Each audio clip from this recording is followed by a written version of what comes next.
আগুনটা হয়তো ধিকি ধিকি জ্বলছিলই, কিন্তু ফুলকিটা প্রথম চোখে পড়ে যখন ১.৫ মাসের নীরবতা কাটিয়ে প্রতিকুর রহমান সমাজ মাধ্যমে পোস্ট করেছিলেন, নীতি নৈতিকতা ছাড়া আর যাই হোক কমিউনিস্ট পার্টি হয় না।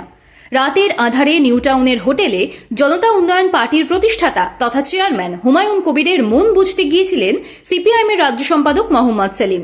হুমায়ুনের ঘণ্টাখানেকের সঙ্গে সেলিমের সেই খবর দিনের আলো দেখতেই ঘরে বাইরে প্রবল নিন্দা সমালোচনার মুখে পড়েন বাগ্মী কমরেড। তবে তাঁর এই অভিসারকে সমর্থন করে সিপিআইএমের তরুণ তুর্কি শতরূপ ঘোষ। তার মুখে শোনা গিয়েছিল, নীতি নৈতিকতা রক্ষার দায় কি শুধু সিপিআইএমের নাকি?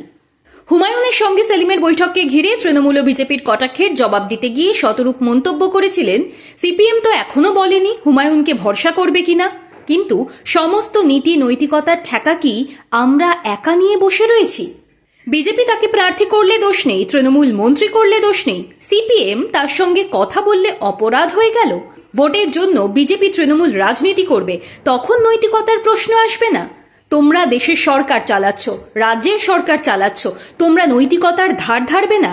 আর যাবতীয় নৈতিকতার ঠেকা কি আমরা নিয়ে বসে রয়েছি? তারপরই সোশ্যাল মিডিয়ায় সিপিএম এর তরুণ প্রজন্মের আরও এক নেতা প্রতিকুর রহমানের এক লাইনের পোস্টে জল্পনা ছড়িয়েছিল। তবে কি নৈতিকতার ঠেকা নিয়ে নাম না করে শতরূপকেই ঠুকলেন তিনি? রাজ্য এবং জেলা কমিটি তো বটেই, দলের প্রাথমিক সদস্যপদ থেকেও অব্যাহতি নেওয়ার কথা জানিয়ে বঙ্গ সিপিআইএমে তোলপাড় ফেলে দেওয়া ডায়মন্ড হারবারের সেই তরুণ নেতা এবার একাধিক সংবাদ মাধ্যমকে দেওয়া একান্ত সাক্ষাৎকারে কারোর নাম না করে বোমা ফাটিয়েছেন। দলের সঙ্গে খাপ খাওয়াতে না পারার বিবিধ কারণ তুলে ধরতে গিয়ে তিনি বলেছেন, দলে সেলিব্রিটি কালচার চলছে। প্রতিকুরের কথায় রাগ পার্টির ওপরে নয়, কিছু ব্যক্তির ওপর। এমন কিছু ব্যক্তি আছেন যারা নিজেদের স্বার্থ চরিতার্থ করছেন। কমিউনিস্ট পার্টি তো বিনয় কোঙার, জ্যোতি বসুদের দেখে শিখেছি। এই পার্টিতে সেলিব্রিটি কালচার চলতে পারে না। সেলিব্রিটি কালচার বলতে তিনি কি বোঝাতে চেয়েছেন তার ব্যাখ্যাও দিয়েছেন প্রতিকুর। নিজের অসন্তোষ উগরে দিয়ে বলেছেন, যদি পার্টিতে চিঠি আসে, জেলায় বক্তা করতে হবে তাদের, যাদের রোজ টেলিভিশনে দেখতে পাওয়া যায়। কখনো যদি দেখা যায় সেই চাহিদা তালিকায় রাজ্য সম্পাদকের নাম ৫ নম্বরে, তাকে কি সেলিব্রিটি কালচার বলে না? কমিউনিস্ট পার্টির কাঠামো ভেঙে দেওয়া হচ্ছে।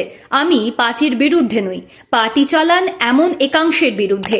পার্টির বিরুদ্ধে বলার ধৃষ্টতা আমার নেই। তিনি একদম মাটি থেকে উঠে এসেছেন লড়াই সংগ্রামের মধ্যে দিয়ে। সেই প্রতিকুর যখন বলেন, এই রাজ্য কমিটিতে আরও অনেকে আসতে পারতেন যাদের যোগ্যতা আছে, তারা হয়তো পারফিউম লাগিয়ে টেলিভিশনে যান না বলে, বা দামি গাড়ি নেই বলে, বা হাতে পায়ে দামি ক্রিম মাখতে পারেন না বলে জায়গা পাননি। সেই অংশের আসার প্রয়োজন আছে। এই প্রেক্ষিতেই প্রশ্নটা আবার মাথাচাড়া দিচ্ছে, প্রতিকুর তাহলে কাকে বিঁধলেন? ক্যামেরার সামনে সিপিআইএম এর সেলিব্রিটি মুখকে?